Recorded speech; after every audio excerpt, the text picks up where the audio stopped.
لو أنزلنا هذا القرآن على جبل لرأيته خاشعا متصدعا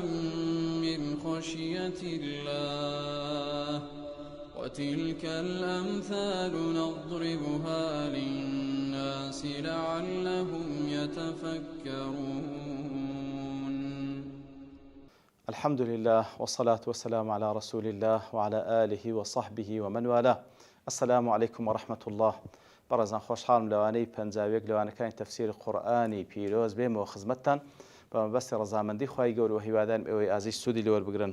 أعوذ بالله من الشيطان الرجيم بسم الله الرحمن الرحيم يا بني إسرائيل اذكروا نعمتي التي أنعمت عليكم وأوفوا بعهدي أوف بعهدكم وإياي فارهبون. بەڵێ خۆشەویستان دیارە ئەوجا لێرەوە لە دوای تەواوبوونی باسی بابمان ئادەم عەلەیهی السەڵات وەسەلام و ئەو تەجروبەی کەوا خوای گەورە سوبحانەهو وتەعالا لۆی جێڕاینەوە لە دوای ئەو هەموو ڕێزەی کەوا لە بابمان ئادەمینە عەلەیهی السەڵات وەسەلام خوای گەورە فەرمانی پێکرد، علمی پێبەخشی و فەرمانی بە هەموو مەلایکەت کرد کەوا سوزدەی لۆ بن. لە دوای ئەوەی کەوا ئەو تەجروبەی پێکرد کەوا چوونە بەهەشت و پاشانیش بە تەجروبەوە هاتنە سەر ڕووی زەوی، ئەوجا خوای گەورە سوبحانەهو وتەعالا لێرەدا خیتابەکەی تەوجیهی بەنی ئیسرائیل دەکاتن. لێرە و لە چەندین جێگای دیکە خوای گەورە لە قورئانی پیرۆز باس لە بەنی ئیسرائیل دەکات. لەبەر چی باس لە بەنی ئیسرائیل دەکات؟ ئەوەلاً لەبەر ئەوەی هەل لە هاتنی پێغەمبەرەوە صلی الله عليه وسلم بەنی ئیسرائیل موجود بووینە، ئەهلی کتاب موجود بووینە، بە تایبەتی جوولەکە و نەسرانیەکان. ئیتر پێغەمبەر صلی الله عليه وسلم معاسریان بووە، لەگەڵیان ژیایە هەتا وەفاتی کردیە، لۆیە پێویستە شارەزایان بی. ئیتر لێرەوە خوای گەورە سوبحانەهو وتەعالا تەوجیهی ئاەتەکان لە بۆ ئەوان دەکات تاوەکو ئێمەش پەند و ئامۆژگاریان لێ وەربگرین. تەوجیهی ئاەتەکان لە بۆ ئەوان دەکات کە ئەوانیش مخاتەبن بۆی کەوا بێن ئیمان بە پێغەمبەر بینن صلی الله علیه وسلم، ئیمان بە قورئانی پیرۆز بینن. و هەروەها خوای گەورە باسییان دەکاتن تاوەکو ئێمە هەتا ڕۆژی قیامەت دیارە قەدەری ئەو ئومەتی ئیسلام ئەوەیەکەوە لەگەڵ ئەهلی کتاب دەژیێن، لەگەڵ جوولەکە و دیانان دەژیێن، تاوەکو چاک بیان ناسن، تاوەکو شارەزایان بن، تاوەکو بەو سیغەی قسەیان لەگەڵ بکەن وەکو خوای گەورە سوبحانەهو وتەعالا فێری کردینە. و هەروەها تاوەکو پەند و ئامۆژگاری وەربگرین ئەو شتانی کە ئەوان کردیتیان، ئەو ئینحرافاتانی کە ئەوان تێکەوتینە، ئێمە خۆمان بپارێزین، ئێمە تێی نەکەوین. ئیتر لێرە و لە چەندین جێگایت کە خوای گەورە سوبحانەهو وتەعالا باس لە بەنی ئیسرائیل دەکات. دیارە وەکو گوتمان کە خوای گەورە باس لە بابمان ئادەم دەکات عەلەیهی السەڵات وەسەلام، پاشان لە بەنی ئیسرائیلیش ئەوجا کە لێرەوە باس دەکات و هەروە لە ئاەتی تریش تاوەکو تێمان بگەینی، یعنی لە دوای ئەو ڕێزەی کەوا لە بابمان ئادەمرا ئەوجا کەسانێک لەنەوەی ئادەم بە چ شێوەیەک ئینحرافیان کردێ، بە چ شێوەیەک سەرپێچی فەرمانەکانی خۆیان کردێ سوبحانەهو وتەعالا، لە دوای ئەوەش کەوا پێغەمبەرانیشیان لە بۆ هاتیە عەلەیهیمو السەڵات وەسەلام. یا بەنی ئیسرائیل، دیارە ئیسرائیل وەکو زانایان دەفەرمون مەبەست تێیدا یعقوبی کوڕی ئیسحاقی کوڕی ئیبراهیمە سەڵات و سەلامی خوای گەورە لە هەمویان بێ. یعقوبی کوڕی ئیسحاقی کوڕی ئیبراهیم عەلەیهیمو السەڵات وەسەلام. ئیسرائیلیش یا بەنی ئیسرائیل دیارە کەلیمەکە بە مانای العەبد الصالح دێ، بەندەی صالحی خوای گەورە. بە یعقوب گوترایە ئیسرائیل بە مانای بەندەی صالحی خوای گەورە سوبحانەهو وتەعالا کەوا سولحا لە بۆ خوا. کاتێک خوای گەورە سوبحانەهو وتەعالا بە بەنی ئیسرائیل بانگیان دەکاتن، جوولەکە و دیان بە بەنی ئیسرائیل بانگیان دەکاتن، ئەوە لە سەرەتادا هەر بانکردنەکەیان لە بۆیەکەوە هانیان بدا ڕێگای بابیان بگرن، ڕێگای ئەو ئیسرائیلەی بگرن کە خوای گەورە تەنسیبی سەر ئەوان دەکات. کەواتە یا بەنی ئیسرائیل وەکو ئەوەیە وەکو زانان دەفەرمون کاتێکەوە بە کەسێک بڵێ یەبنە العالم، ئەو کەسەی کەوا کوڕی عالمێک بووە، واتە چ ڕێگای علمی بابت بگرە. وياخذ يبنى العبد الصالح بالضبط أوها أي كري بند صالحك وأتأجدار بأتو كري أو بيا وصالحي رجاء أو بقربر كاتلير ده هلا سرت هذا كبوش ومخاطبة عندك أو وكو لازم يعني تهيجك هاندانك لبوي كوا رجاء أو بيغمبر برازة بقرن كوا يعقوب كوا فعلا بنديش صالح بمعنى كلمة لو يخوي جورا بونا ونا يبرديا. يا بني إسرائيل اذكروا نعمتي التي أنعمت عليكم، اذكروا وەکو زانان دەفەرمێن ئوذکوروا لتشکروا، باز لە نعمەتەکانی خوای گەورە بکەن، باز لە نعمەتەکانی خوای گەورە بکەن کەوا خوای گەورە نعمەتی لەگەڵ کردین. اذكروا نعمتي التي أنعمت عليكم تاوەکو شکرانە بژێری بکەن، وەکو گوتیشمان شکرانە بژێری نعمەتەکانی خوای گەورە بەدڵ بە زمان بە عەمەل باسی بکەن،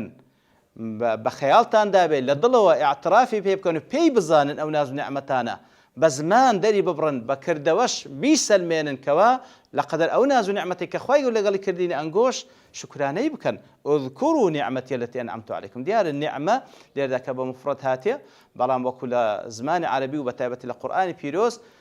کە خوای گەورە باز لە لەفظی نعمە دەکا کە بە مفرد هینایەتی و مفرد مضاف دەفەرمی يعم جميع النعم،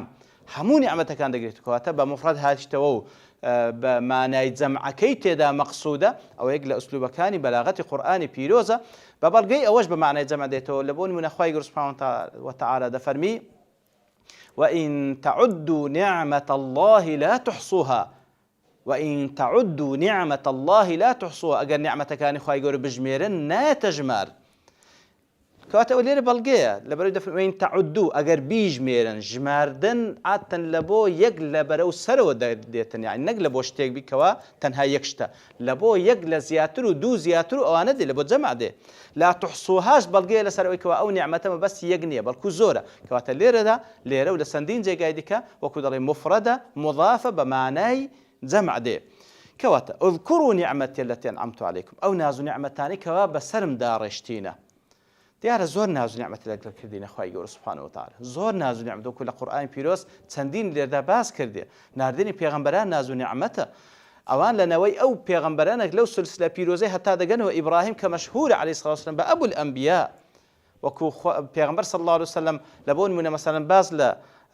یوسف دەکا عەلەیهی سڵاة وسەلام، دەفەرمی الکەریم ابن الکەریم ابن الکەریم ابن الکەریم، يوسف عليه الصلاة والسلام، يوسفي كري يعقوبي كري إسحاقي كري إبراهيم عليهم الصلاة والسلام،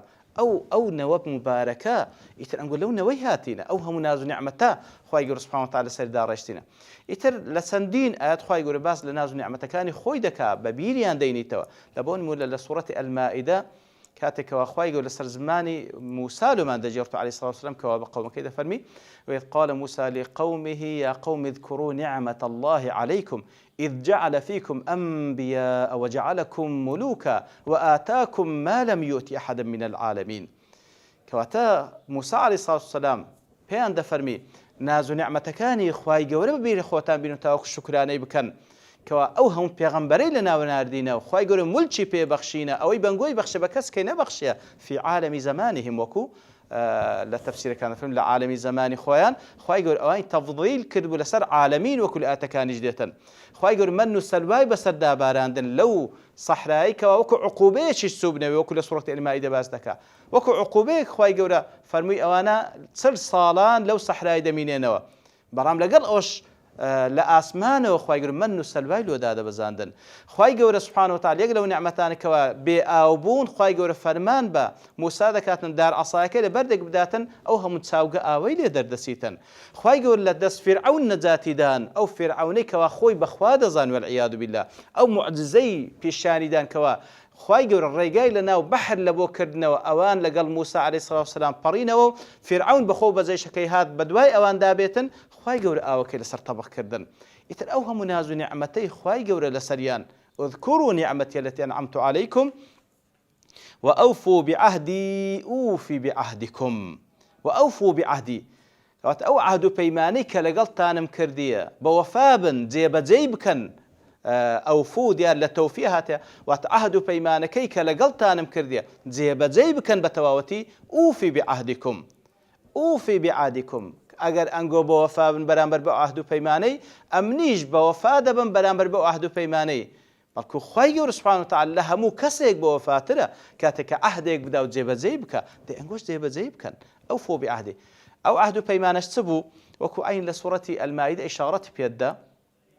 ولقد أخذ الله ميثاق بني إسرائيل وبعثنا منهم 12 نقيبا وقال الله إني معكم لئن أقمتم الصلاة وآتيتم الزكاة وآمنتم برسل وعزرتموهم وأقرضتم الله قرضا حسنا لأكفرن عنكم سيئاتكم ولأدخلنكم جنات تجري من تحتها الأنهار. کەواتە ئەوە خولاسەی ئەو عهد و پەیمانەیە کەوا خوای گەورە لەگەڵ بەنی ئیسرائیلی کردبوو لەسەر زمانی پێغەمبەران لئین ئەقەمتم الصەلاتە ئەگەر نوێژەکانتان ئەنجام بدەن بۆ شێوەیە کە خوا دەیەوێ و هەروە زەکاتی ماڵەکانتان بدەن و هەروها ئیمان بە هەموو پێغەمبەران بینن کەوا لە بۆتان دێ و لە دوایی بەنی ئیسرائیلیش کە لە بۆ محەممەد ڕەسوول الله دێ صلی الله عليه وسلم ئیتر ئەگەر ئیمان بە پێغەمبەران بین و هەروەها وعەزەرتموهم پشتیان بگرن هەوڵی سەرکەوتنیان بدەن بەسەریان بێخەن ئەگەر وا بکەن ئەوە لەئوکەفرەنە عنکم سەیئاتیکم لە گوناه و تاوانەکانتان خۆش دەبم وەلەئودخیلەنەکم جەنات تەجری من تحتها الأنهار و هەروها لە گوناهکانتان خۆش دەبوو بەرەو بەهەشتەکان دەتان بەمکەوە ڕووباری بەژێردا دەڕوا ئەگەر وا بکەن تەمان لە پێشەوەش دەفەرمی ئەنی معکم لەگەڵتان دەبم مەعیەتی خوای گەورە یەکە لە فەزل و بەخشە هەرە گەورەکان ئەگەر وا بکەن ئەوە ئەمنیش لەگەڵتان دەبم ئەوە ئەمنیش پاداشتان دەمەوە کەواتە ئەوفوا بعهدی ئەوەی لێتان داوا کرایە ئەنگۆ جێبەجێ بکەن ئوفی بعهدیکم ئەمنیش ئەو عهدەی کەوا پێتانمدایە جێبەجێی دەکەم وإياي فارهبون وإياي فارهبون كواتا ليرش عيني كذا فرمي تنها وتنها لمن بترسين وإياي فارهبون كوكو دار التقديم مفعول كي كرديا لبو حصر تنها وتنها لمن بترسين كواتا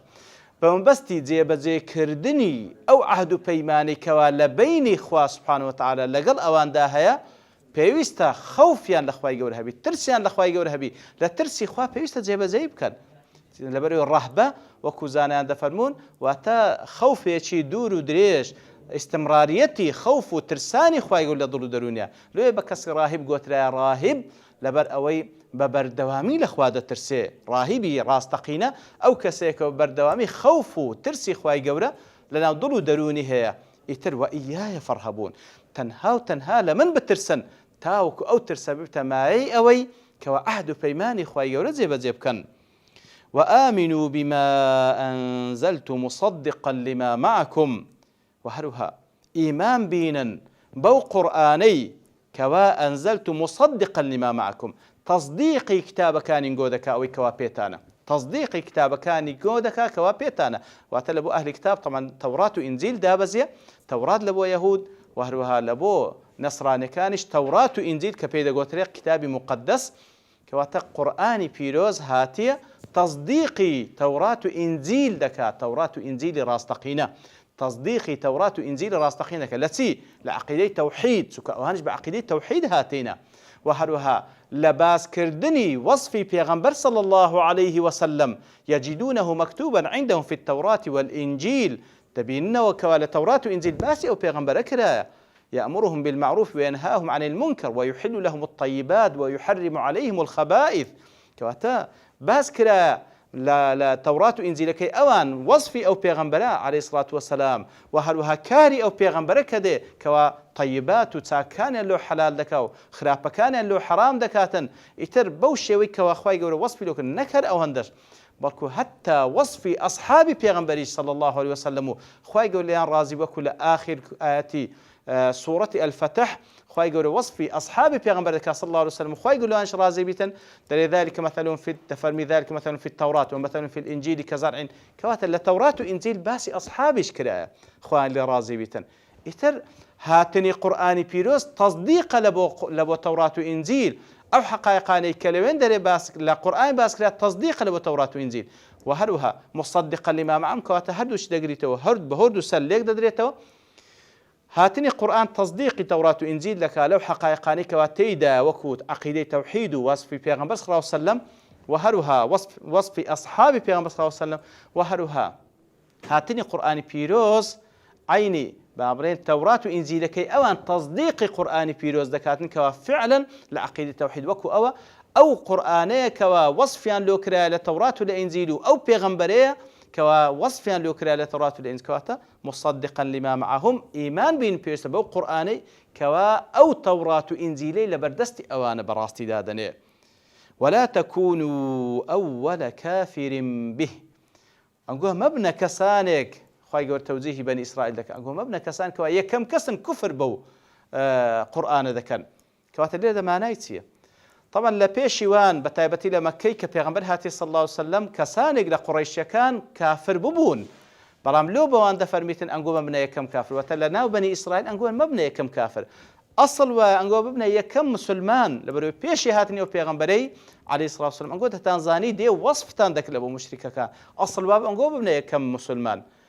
بەڵام ئێستاش کەوا ئەو حەقتان پێگەیشتە مەبنە یەکەم کافر کەواتە عکسی ئەوەی پێویستە ببنە یەکەم مسلمان و ئەگەر کوفریشی پێ بکەن خەڵکانێک چاوتان لێ دەکەن ئەنگۆ دەبنە قودوەی ئەوان لە بۆ کوفر هەرچەندی ئەوانی لە دوای ئەنگۆ دێن ئەنگۆ گوناهی ئەوانیش هەڵدەگرن لەگەڵ گوناهی خۆشیان کەوا اقتدا بەنگۆ دەکەن ولا تكن أول كافر بي ولا تشتروا بآياتي ثمنا قليلا وإياي فاتقون كوا ليرش عيني خواي جور سبحانه وتعالى توجيه عندك كوا بتشي خلصوا كود لقال آياتي خواي جور لقال قرآني بيروز بكن لقال أو بيغمبري بكن كوا هاتية بلام أوان ديار ديجورنا وبا ثمانية قليل كأو دنيا أو جاهو مكانته رئاسة كواهيان بو نبعد على دستي بدن إتر ليرة دا دوستين لبروي كاتا كمان توابو بشتواني خواي جورة لو أنا دا هاتو دينو خدمته وآتو أو كوا بيوست لي باز بكين بشتواني خواي جورة باسي دكين وصلى الله وسلم على نبينا محمد وعلى آله وصحبه أجمعين وآخر دعوانا أن الحمد لله رب العالمين. لو أنزلنا هذا القرآن على جبل لرأيته خاشعا متصدعا من خشية الله وتلك الأمثال نضربها للناس لعلهم يتفكرون